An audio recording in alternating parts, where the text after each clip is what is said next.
Alden Richards, is it true? Yung ikinakalat na balita na busted daw kay Miss Catherine? But before that, if you haven't subscribed yet to my YouTube channel, please don't forget to like, share, and subscribe at i-hit mo na rin ang notification bell for more showbiz updates.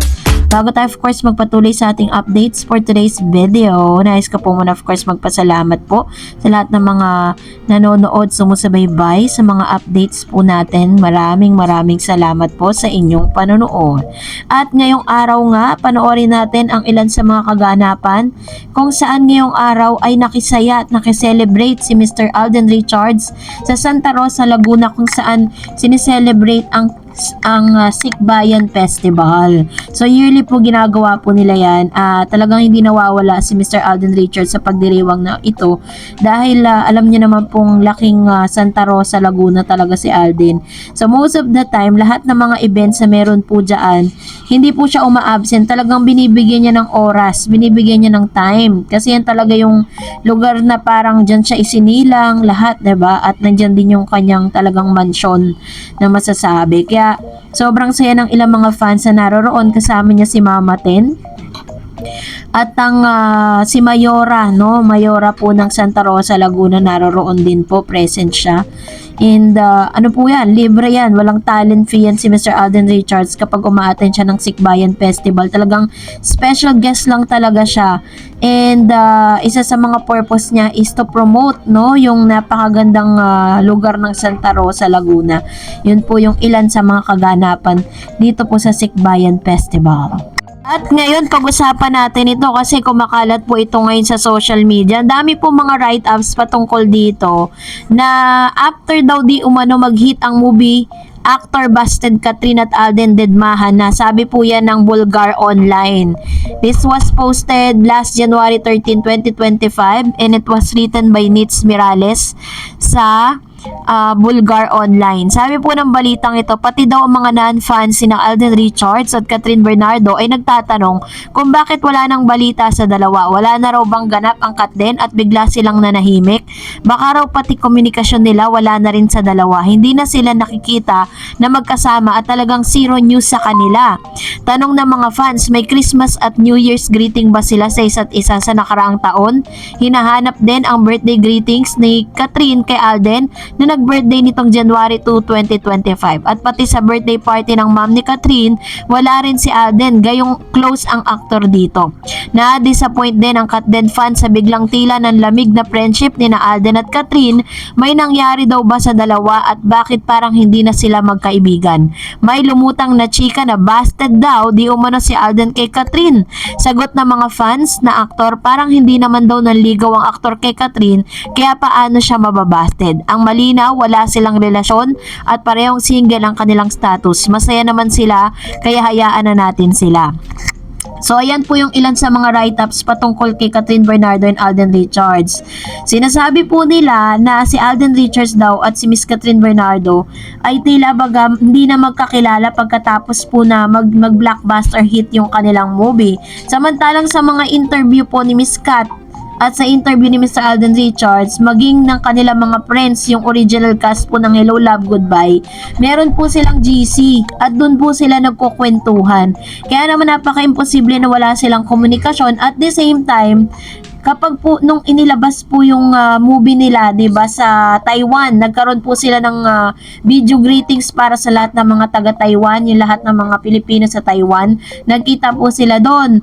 And at the same time, maaari din na may mga special events na magkasama sila na hindi lang nila isinasa publiko dahil alam naman po natin.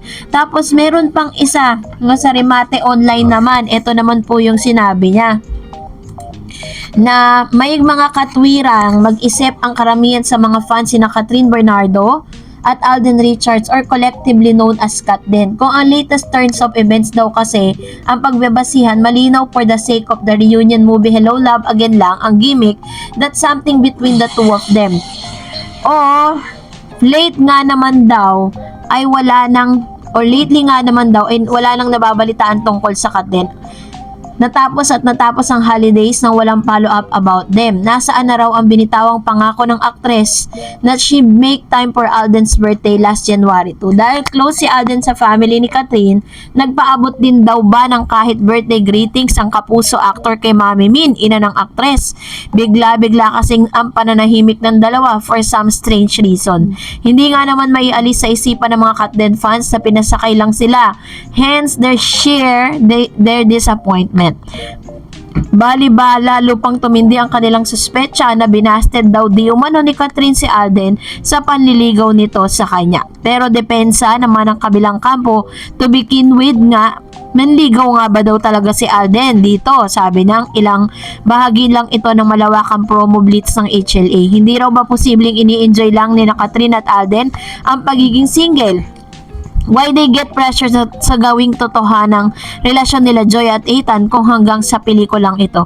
Sa madaling salita, wag nang gawa ng romantic issue ang Katden dahil kumita na ang pelikula nila at sobra-sobra pa ang inaasahan. So, ganito katindi, no, yung mga revelation ng ilan sa mga showbiz critics at mga articles na naisusulat patungkol kay Alden Richards and Catherine.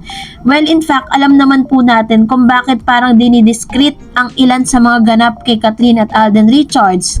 Dahil si Alden po ay meron pong upcoming movie with Miss Nadine Lustre. Alam naman natin yan na parang matagal na po na pagmitingan yan, kaso mas pinrioritize lang. Sabi nga ni Alden na once na nabigyan siya ng chance na magkaroon ng part 2 ang Hello Love Goodbye, ika-cancel niya yung ilan sa mga projects niya. At isa dito, yung projects niya with Nadine.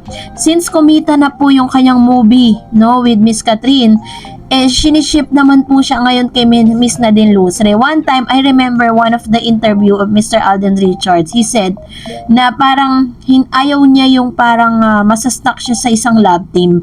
Mas gusto niya daw yung marami siyang or iba-iba yung kapartner niya. Isa nga sa mga request pa niya, gusto niya rin makapartner si Miss Heart Evangelista. Diba? Yun po yung kanya mga dream project. Kim Chu, isa rin yan sa mga dream project niya.